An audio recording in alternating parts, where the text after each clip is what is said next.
हर खबर पर होगी आपकी पकड़। सब्सक्राइब कीजिए द न्यूज़ पथ, सड़क से संसद तक की खबरों के लिए। नहीं सर, ये बिल्कुल गलत है कि जो कमज़ोर है वही सरकारी में पढ़ेगा। अगर आप घर पर मेहनत करेंगे और आपको अगर अच्छा मार्गदर्शन मिलेगा तो आप भी सरकारी स्कूल से भी अच्छा कर सकते हैं।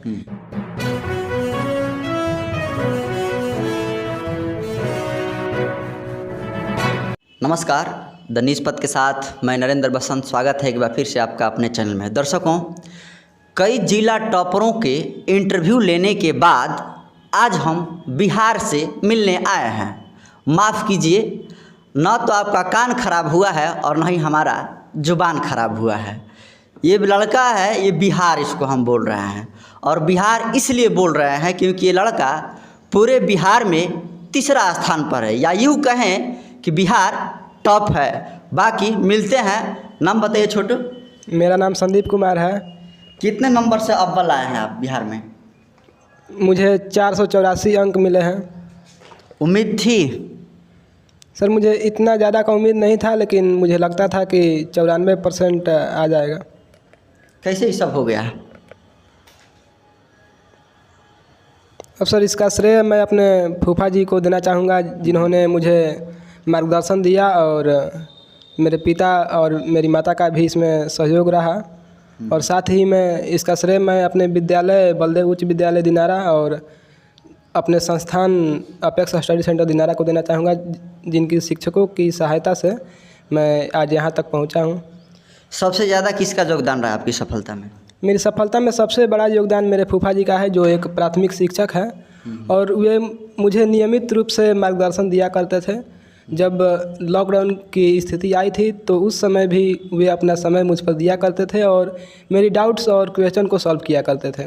संदीप जी, लॉकडाउन जो है 7 से 8 महीना का रहा है। अगर देखा जाए तो स्कूल और कोचिंग क्लासेस बंद थे, कैसे मैनेज हुई पढ़ाई? सबसे पहले तो मैं अपने फूफा जी के साथ था और वे मुझे हमेशा मार्गदर्शन। फूफा का नाम क्या है आपका? मेरे फूफा जी का नाम श्री जवाहर राय है और वे एक प्राथमिक टीचर हैं। वे मध्य विद्यालय कुंड में प्राथमिक टीचर हैं। कैसे मैनेज हुआ लॉकडाउन में पढ़ाई? तो सबसे पहले मैं अपने फूफा जी के साथ रहता था और वे मुझे हमेशा मार्गदर्शन दिया करते थे। उसके साथ ही हमारे कोचिंग संस्थान अपेक्स स्टडी सेंटर दिनारा के द्वारा यूट्यूब पर ऑनलाइन वीडियोज प्रोवाइड कराए जा रहे थे और उनके ऐप पर भी स्टडी मटेरियल्स दिए जा रहे थे।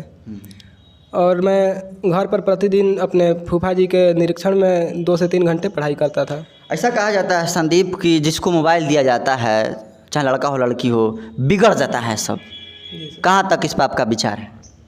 सर, ये कोई ज़रूरी नहीं है कि जो मोबाइल चलाता है वो बिगड़ जाता है।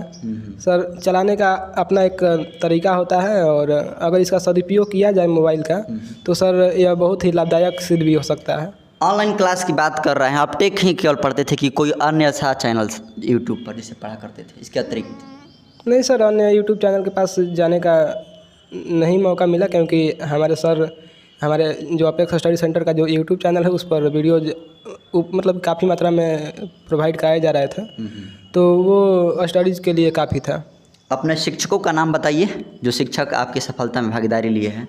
सबसे पहले तो बलदेव हाई स्कूल के जो प्रधानाध्यापक शैलेंद्र सिंह, उसके बाद मैथ टीचर शिवशंकर प्रसाद, मैथ टीचर महेंद्र प्रसाद राम, उसके बाद शशिकांत सर। और अगर बात करें कोचिंग संस्थान की तो यहाँ साइंस के टीचर हैं हमारे रवि सर गुप्ता, और मैथ हमारे फूफा जी जवाहर राय पढ़ाते हैं। हिंदी में हीरा लाल सर हैं। उसके बाद अंग्रेजी अभिमन्यु सर के। ये सब एक ही कोचिंग में पढ़े हैं? जी सर। और मेरी सफलता में कोचिंग और विद्यालय का दोनों का। विद्यालय का नाम है आपका?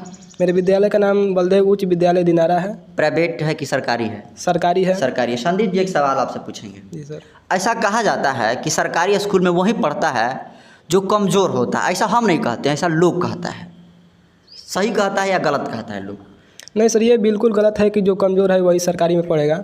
अगर आप घर पर मेहनत करेंगे और आपको अगर अच्छा मार्गदर्शन मिलेगा तो आप भी सरकारी स्कूल से भी अच्छा कर सकते हैं। बस आपको एक अच्छा मार्गदर्शन देने वाला चाहिए, यानी मार्गदर्शक चाहिए अच्छा, और आपके माता पिता का अगर सपोर्ट रहा तो आप भी सरकारी स्कूल से भी अच्छा कर सकते हैं। ऐसा देखा जाता है कि सरकारी स्कूल में पढ़ाई अच्छी नहीं होती है, जिसके कारण बच्चे प्राइवेट कोचिंग में एडमिशन अपना कराते हैं। जैसा कि आप भी बता रहे हैं कि आपके कोई कोचिंग है जिसमें हम एडमिशन लिए, तो क्या ऐसा विद्यालय में पढ़ाई नहीं होती थी कि कोचिंग जाते थे? नहीं जी सर, विद्यालय में पढ़ाई होती थी और जो हमारे विद्यालय के टीचर हैं वो भी बहुत अच्छे हैं, बच्चों पर ध्यान देते हैं। लेकिन सर मैंने कुछ एक्स्ट्रा कोचिंग पकड़ने का वजह सर थोड़ा एक्स्ट्रा हेल्प के लिए मैंने कोचिंग पकड़ा था। और कोचिंग में थोड़ी सुविधा होती है कि मतलब कि कभी भी मान लीजिए कि कोचिंग शाम को खुला रहता है और मतलब कि थोड़ा सा डाउट्स अगर आपको विकल्प दें कि स्कूल और कोचिंग में सबसे ज़्यादा योगदान किसका रहा है?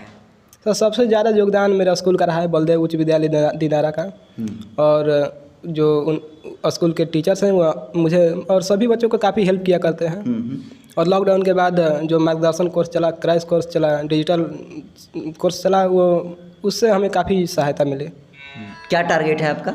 सर मैं आगे चलकर एक इंजीनियर बनना चाहता हूँ और अपना ग्रेजुएशन किसी IIT से करना चाहता हूँ। उम्मीद है कि पिताजी आपको इस समय मदद करेंगे? जी सर, मुझे पूरा उम्मीद है कि मेरे गार्जियन और मेरे माता पिता मुझे पूरा सपोर्ट करेंगे। अक्सर अनेक जो पेरेंट्स हैं वो लालच देते हैं कि अगर इतना रिजल्ट आता है तो आपको साइकिल दी जाएगी, लैपटॉप दी जाएगी, मोबाइल दी जाएगी। आपके कभी माता पिता कहे हों? नहीं सर, ऐसा करना भी नहीं चाहिए। अगर मान लीजिए कि आप टारगेट दे दिए कि आपका 85% आ गया तो आपको साइकिल मिलेगा और उतना नहीं आएगा तो उस लड़के का आत्मविश्वास में कमी आती है, तो ऐसा नहीं करना चाहिए। और मुझे मेरे माता पिता से ऐसा प्रलोभन और ये मतलब कि नहीं मिला कि इतना लाओगे तो ये मिलेगा। लड़के को अपना मतलब कि करने देना चाहिए कि जितना मेहनत करे और अपनी योग्यता के आधार पर वो अपना एग्ज़ाम दे। आपके मम्मी पापा का क्या नाम है? मेरे पिताजी का नाम श्री महाराज सिंह और मेरी माताजी का नाम श्रीमती इंदू देवी है। क्या करते हैं पिताजी आपके? मेरे पिताजी एक किसान हैं और मेरी माताजी घर में काम करते हैं, गृहिणी है। ऐसा कहा जाता है कि जितने सारे बच्चे टॉप करते हैं कहीं ना कहीं आर्थिक रूप से बतलाते हैं कि मेरी आर्थिक स्थिति ख़राब थी जिसकी वजह से अच्छा रिजल्ट नहीं आ पाया। वैसे लोग के लिए क्या कहिएगा? नहीं सर, ये बात कहना बिल्कुल गलत है कि जो टॉप करेगा वो जो कम आर्थिक स्थिति में है वहीं, जो खराब आर्थिक स्थिति में है वहीं टॉप करेगा, ये बिल्कुल गलत है। अगर जो आर्थिक स्थिति जिसकी अच्छी है और वो अगर अच्छा मेहनत कर रहा है, उसको अच्छा मार्गदर्शन शिक्षकों और उसके गार्जियन से मिल रहा है तो वो भी सर मतलब टॉप कर सकता है। इससे ऐसी बात नहीं है कि जो जिसकी स्थिति ख़राब है वहीं केवल टॉप करेगा, कोई भी कर सकता है अगर वो मेहनत करेगा तो। कभी ऐसा हुआ है संदीप कि आपके अपने मम्मी पापा से पैसा मांगे हैं और वो पैसा नहीं दिए हो आपको? नहीं सर, ऐसा मेरे साथ कभी नहीं हुआ है और मुझे अपने मम्मी पापा और अपने गार्जियन फूफा जी का हमेशा सपोर्ट मिलता रहा है और मुझे ऐसे कोई बाधा का सामना नहीं करना पड़ा। अंत में उन विद्यार्थियों के लिए क्या कहिएगा, मतलब अपने से जूनियर स्टूडेंट के लिए क्या कहिएगा जो अभी प्रिपरेशन कर रहे हैं मैट्रिक का, कैसे टॉप करें, मतलब आपके पद पर आए? सर अपने जूनियर्स को सबसे पहले मैं ये बतलाना चाहूँगा कि अगर आप क्लास में जाएं, कहीं भी स्कूल में या कोचिंग में कहीं भी जाएं और या आप घर पर भी पढ़ रहे हैं तो सबसे पहले डिसिप्लिन को अपने मेंटेन में रखें, क्योंकि सबसे ज़रूरी चीज़ वही है डिसिप्लिन, उसके बाद ही एजुकेशन है। और अगर आप अपने संस्थान या स्कूल में जाते हैं तो टीचर की द्वारा बताई गई बातों को ध्यान से सुनें और घर पर जाकर उसका रिवीजन करें। और जो सर टीचर्स नोट्स प्रोवाइड कराते हैं उसको मान लीजिए कि उसको अपना मेन बुक समझिए और जो NCERT है उसको साइड मतलब कि सेकंड बुक समझिए, क्योंकि जो एग्ज़ाम का तैयारी आपको करना है वो आप नोट्स से ज़्यादा प्रभावी रूप से कर सकते हैं, क्योंकि उसकी बातें अच्छे से समझ में आती हैं। कितने घंटा पढ़ाई करते थे घर पर?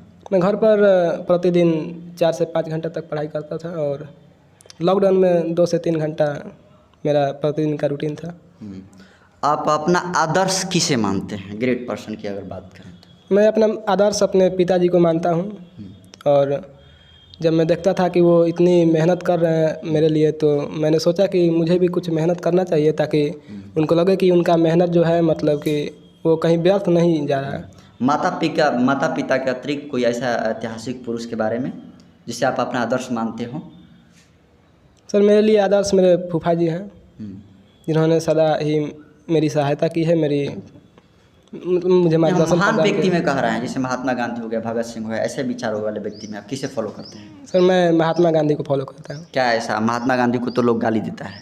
सर गाली देने वाला देता है, लेकिन वो मेरे फेवरेट हैं क्योंकि वो हमारे राष्ट्रपिता कहे जाते हैं और क्या खूबी दिखती है महात्मा गांधी का?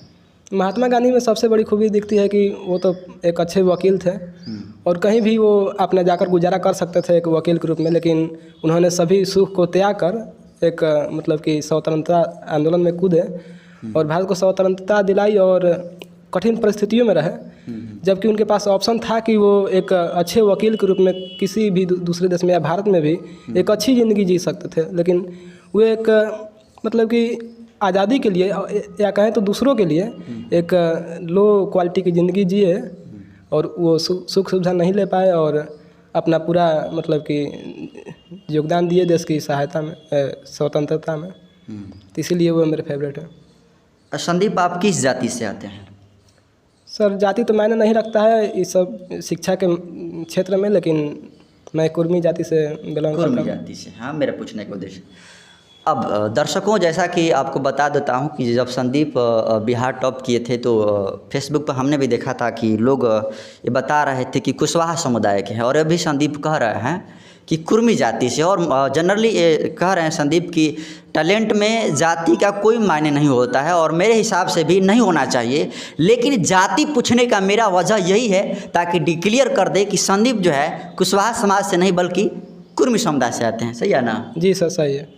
चलिए, बहुत बहुत धन्यवाद। बाकी जो दो शख्स आपको दिखाई दे रहे हैं ये जो है संदीप के रिलेटिव है और इनके पापा है और इनके फूफा है। इनका बचवा जो है बिहार टॉप किया है। अगर देहाती भाषा में कहेंगे तो मनवा गदगद हो गई बा, आदमी कहेला रिजल्टवा सुन के, और इहो कहेला आदमी के छतिया चौड़ा हो गई बा। तो ये एगो हम तो नहीं समझ सकत, कहे कि हम तो इंटरव्यू लेवे आइल बानी। ये तो एगो बापे समझ सकता कि जब बेटा के रिजल्ट पूरे बिहार भर में आवेला तो एगो बाप पर का गुजरेला, तो ये एगो बाप ही बताइए। नाम बताइए चाचा पहले। महाराज सिंह। रोवा का करीना? हम खेती करीना। कैसन रोवा उम्मीद रहे कि राउर लड़का बिहार टॉप करी? उतना उम्मीद ना रहल, लेकिन मतलब इससे मतलब पढ़ाई लिखाई के अनुसार ही रहल कि कुछ मतलब करी। ऐसे पढ़ाई लिखाई के मतलब दूगो लड़का बान तो दोनों में एगो मतलब ठीक रहन। आ पढ़ावत लड़कन के उस सनके में निक लागला कि जौन देखे में बुझाव के नहीं मतलब ये काम जो मतलब पैसा नरगल निकल जाती काम में आवता, तो बड़का मतलब तो काम में आ गलन। आई भी मतलब पढ़ाई लिखाई के मेन मतलब यहाँ के जौन बानी जौन पाहुन मतलब लड़का के फूफा है। अच्छा, यहाँ के? हाँ, मेन मतलब देख मतलब यहाँ के दोनों लड़कन के रहा। अक्सर ये देखल गई बा कि जेकर अन्य जो माँ बाप बा जो लड़का के अपन पढ़ावता वो कहेला कि बच्चा अगर फर्स्ट ही बता कि मोटरसाइकिल दे, मोबाइल दे, लैपटॉप दे, और वो कुछ ऐसा प्रॉमिस कर रहे हैं ना? ऐसा कौन लिखे देवे के लालच वाली बात नहीं है। लड़का के मतलब पढ़ावे के मतलब ये रहल कि मतलब जौन भी मतलब देह पर कर्जा फर्जा जौन भी होके हो जाओ, लेकिन लड़का कुछ आगे मतलब निकलस। कभी रवा साथ ऐसा भइल बा कि संदीप पैसा मंगले बड़ा न रवा पास पैसा नहीं खे? नहीं, ऐसा लिखे भाई, लेकिन मतलब साथ में तो मतलब जब लड़का के फूफा जी बन मतलब हमारे पाहुन मतलब ओकर आवश्यकता तो पूर्ति मतलब ऐसे होत रहल, और पैसा के मतलब पढ़ाई में तो हमारे समझ ले मतलब कोनो परेशानी ना उतना रहल। ऐसे तो किसान बाइए तो होकबे करी मतलब 2 दिन 4 दिन खातिर होगी बे करेला। जी अपन लड़का के भी पढ़ावता मैट्रिक जेकर लड़का बड़ा सन ओकरा खातिर का रुआ संदेश देव? अरे हम तो चाहब कि जिंदगी में अपन जितना से जितना मेहनत करके अपन कुछ करस जाए कि मतलब बुढ़ापा में कुछ मतलब हमारो मदद हो। मतलब यह ना कोई चाहेला कि मतलब हमारा लड़का कुछ ऊंचा हो जाए, वहीं ऐसा अपन जिंदगी बीतो। तो दर्शकों, जब 25 मिनट का वीडियो होता है और उसमें जब लड़का जो है 10 बार से अधिक जो है फूफा का नाम लेता हो तो जाहिर सी बात है फूफा का कोई बड़ा योगदान रहा हो, शायद ऐसा कि पिता भी कम पड़ जाएं। बाकी ये कैमरे में जो दिखाई दे रहे हैं लाल शर्ट वाले शख्स, यही जो है संदीप के फूफा जी हैं। अब फूफा जी का बार बार नाम आ रहा है, कहें आप ही का नाम नहीं ले रहा है संदीप? इसलिए कि मैं उनको 2 ही क्लास से अपने अंडर में रह करके उनको पढ़ा रहा हूँ, इसीलिए नाम ले रहा है। चूँकि हम अपने देख रेख में जो भी घटा बढ़ा सब कुछ हम मैनेज करते रहे, भले बाद में मिल गया पैसा मिला हो, लेकिन हम अपने समझ से जितना भी हुआ सब कुछ उन पर फ्री कर दिए थे। और ना एक्स्ट्रा बोझ नहीं देते थे कि खूब तुम इतना पढ़ो, 2 घंटा 10 घंटा पढ़ो करो।